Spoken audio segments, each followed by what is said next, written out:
I went from having zero savings in my bank account to having a large enough sum for a deposit for a house in just under 2 years, and all I did was use my monthly budget planner. Now let me explain. When I first started off my career, I didn't really know what to do with my salary, and to be honest, schools don't really teach you what to do with money. I studied accounting at university, so I had some basic knowledge of personal finance in my 20s, but even I was inexperienced, and when I suddenly saw this large sum in my bank account every month, I had no idea what to do with it. I was spending like this, no tomorrow. I had no savings, I didn't keep track of my money, and my finances sucked. But I made this one change and it completely turned my life around and saved my 20s. Having worked as an accountant for 7 years, in one of my roles early on in my career, I did budgeting and forecasting for different projects for the company I was at. So I applied the same rules to my own finances and created a detailed monthly budget planner to help me track my income and expenses. Now, having a budget planner, also known as a money tracker, is incredibly important as it helps you understand your finances. It helps you manage your money more effectively by simply knowing where your money is going. It gives you an idea of how healthy your financial situation is, and it gives you confidence in your finances. It also makes you examine what areas of expenses require your attention, helping you to save more money in the long run. It influenced so many of my financial decisions, and I was able to save much more money in a short space of time. I'm giving away this budget planner for free, so stick around to find out how you can download your copy. First things first, I determined what it is I need to save for and how much it will cost me. I do a quick search and I get all the information that I need. To give you an idea of how I do this,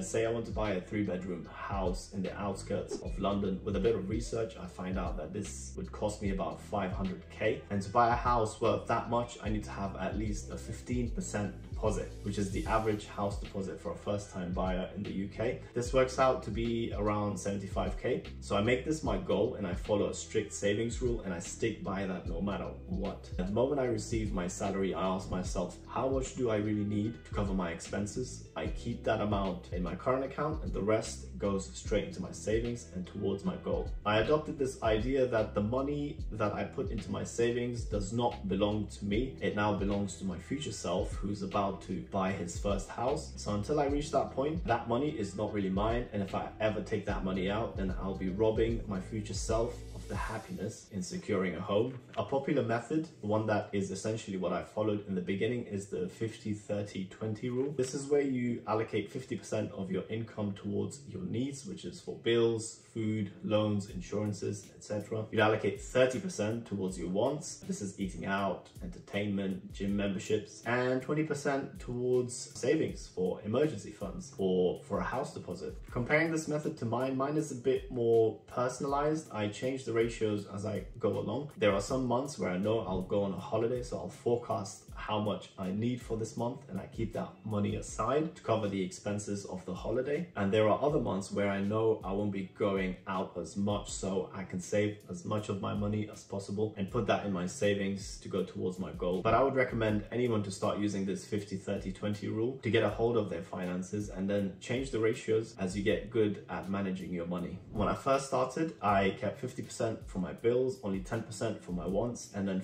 the 40% went straight to my savings. And I actively worked towards reducing my bills so that I could bring that 50% down as much as I could, or at least keep it at 50. My savings was split into 2 pots. One was for short-term savings pot for emergencies, like an emergency fund, and one was for long-term savings pot for big investments like properties. The emergency fund is just so I have a cushion when there is unexpected expenses or in case I get made redundant. I have about 3 months of my salary sitting in a separate savings account as my emergency fund. Say if I lose my job, then I know my bills are covered for a good 3 months and I don't have to worry. And the rest of that goes straight into my long-term savings pot, and this is to grow my deposit amount. Now, in my planner, I have a list of all my expenses to get an idea of what I spend my money on and where I can make cuts or bring the costs down on a monthly basis. And this part of the process I call my personal finances admin work. Just like you do admin work at your workplace to keep things in order and tidy, it's nice to take some time out and do this for your personal finances. I dedicate an hour each week just to go through my bank statements and keep an eye on my expenses. I search for cheaper deals every month or when my contracts are coming up to their renewal dates. So a big part of my personal finances admin is going through my expenses section in my budget planner. So I split my expenses between my needs, which is 50%, and my wants, which is 30%, just to have a clearer overview of my expenses. I go through the expenses one by one and find areas where I can cut down costs to save more money. For periods where I'm not able to use the gym, I will either freeze my membership or cancel it and rejoin later on. The gym I am with doesn't have a cancellation fee, and to freeze your membership, it only costs about £5. So that's better than paying £22 a month and not going. I cancel my subscriptions to streaming services such as Spotify, and if I want to listen to music, then I listen to music on YouTube. Otherwise, I just read a book if I'm traveling. It works out so much cheaper to buy groceries and make food at home than buying takeaways all the time. By spending £30 on groceries and making food for the week, this works out to be around £4 a day, and having takeaway every day comes to around £50 a week or more. So I save almost £20 a week just by making this switch, which doesn't seem like much, but when you look at it in a year's time, that's about £1,000 saved. By using comparison websites, I cut down costs by switching suppliers. I found cheaper insurance for my car. I was paying £900 and I found a cheaper deal for around £700. Nowadays, most of the insurance companies have increased their prices because of inflation impacting those insurance companies. But if you shop around, I'm sure you'll still find better deals. Now, instead of getting a monthly contract, I bought my phone outright on discount during sales and bought the cheapest SIM card deal that I could find. Now, every time they try to increase my bill, I just simply do a quick search to find the best available deal that has all the features that I need. Unlimited data, unlimited calls. I call up my provider and tell them I'm leaving for another company, which is quoting me much less. And nearly every single time they bring my prices down to match their competitors just to keep me. Now, I was surprised at how much I saved when switching energy suppliers. Just by switching, you can secure some great deals that are available for new customers.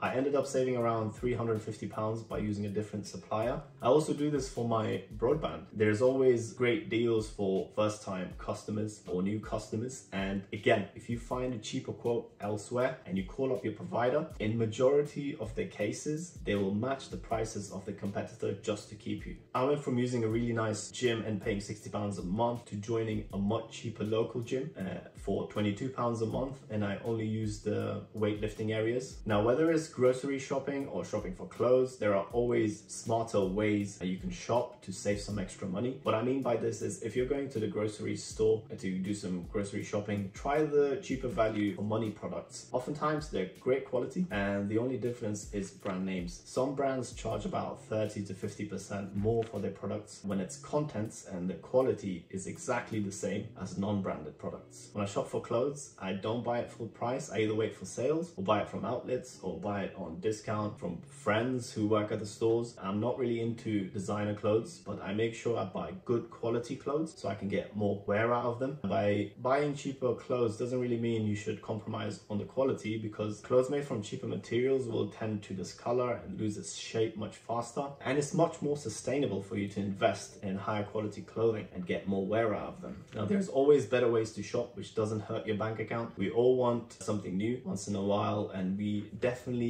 can save more money whilst doing that. I don't like the idea of replacing things the moment something new comes out. I save so much money by just sticking to my phone until it gives up. I only upgrade my phone when it's absolutely necessary to. I had my last phone for about 5 years and it came to a point where I couldn't use it anymore. The screen had cracked, the camera started glitching, and they were quoting me £200 just to fix it, so I upgraded to something that will last me another 5 years. Haircuts aren't necessarily expensive and it's a necessity, but they do add up pretty quick when you get it frequently. I used to get haircuts every 2 weeks back when I was getting a fade. Now, a fade is a really high maintenance haircut. You have to cut your hair regularly if you want it to look nice. What I did was I looked for hairstyles that suited me, which would last me longer. So now I cut my hair every 2 to 3 months. I cut it short, I let it grow and maintain it myself for the 2 to 3 months. It's easy to maintain medium long hair than a fade. Now, every Londoner knows that going on a night out in the city can easily set you back by about 60 to 100 pounds. Before you know it, your spending can get out of control. Now, socializing is incredibly important for mental health. Do go out, but try to be mindful of your expenses and keep that budget in mind. I limit going out to 3 to 4 times a month. I often opt for a walk in the park, a good cycle around the lake, or a hike if you live close to the hills or the peaks. And these are perfect activities which are relatively cheap or in some cases free, and they have many social benefits. All you need is a sandwich, a good pair of boots, and a friend. It feels so refreshing, and it's quite good for the soul and your mind to do an activity with a friend that involves nature. You'll have a great catch up, and at the same time, you'll get to enjoy nature. As well as helping me cut my expenses, using the budget planner also motivated me to find ways I can earn additional income. My main income is from my salary, but my second source of income is from my investments. I dabble a bit in the stock market by doing some swing trading in my spare time. I struggled with this at first because I had no strategy in place and I hadn't studied the arts of trading. But when I got the hang of it, I started to make about 100 to 150 pounds a week, which is good enough for me. Now, unless you have a couple of thousand that you don't mind putting at risk, then trading really isn't worth it. It definitely isn't for the faint-hearted. If anything, it's quite stressful, and majority of it is keeping up to date with the market and keeping a close eye on the companies that you've invested in. And you need to be able to read and understand financial information and financial statements. I also tried different side hustles just to earn a bit more money to achieve my goal faster. Some of these side hustles were a big failure, and they taught me a valuable lesson of not believing everything on social media. I got sucked into trying drop shipping, investing in cryptocurrencies, investing in NFTs, but I realized it was all a game of luck and pulled my money out before making any major losses. I chose a much safer option, a second job. Now, when I was saving for a loft conversion, I went and got a second job in retail, and that was part-time. I worked Monday to Friday as an accountant, and then Friday evenings, Saturdays the whole day, Sunday the whole day, and then Monday in the evenings at my part-time job. I did this for a solid 1 year, and I must say I was saving like there's no tomorrow, but this had a huge impact on my social life, and the quality of life for me plummeted. It took a massive toll on me, so I reduced my hours at my part-time job to just 1 day a week, and then eventually quit when I didn't need the money anymore. Now, to save for a house, I'm doing something similar, but this time I'm working at our family business on a part-time basis, and this way I'm not making anyone else rich, so I don't really mind working those hours, and I get to choose what days I go in. Improving your finances is not going to happen overnight. It will take some time and dedication if you want to see your savings grow. If you adopt a good strategy and use a monthly budget planner, i.e. a money tracker, you can meet any of your financial goals. I hope you found this video useful. Feel free to download my monthly budget planner that I've linked in the description below. If you're curious on how to increase your income, then I've made a video explaining how quitting your job could actually increase your income. So feel free to check that out. And for more educational videos like this, make sure you're subscribed to the channel. My aim is for the budget planner to reach as many people as possible who might find it incredibly useful, and we can all use it to reach our savings goals. Feel free to drop a like and share your thoughts in the comments below about any money saving tips that's helping you, so that we as a community can all benefit from that knowledge. Until next time, take care, happy budgeting, and I'll see you in the next video.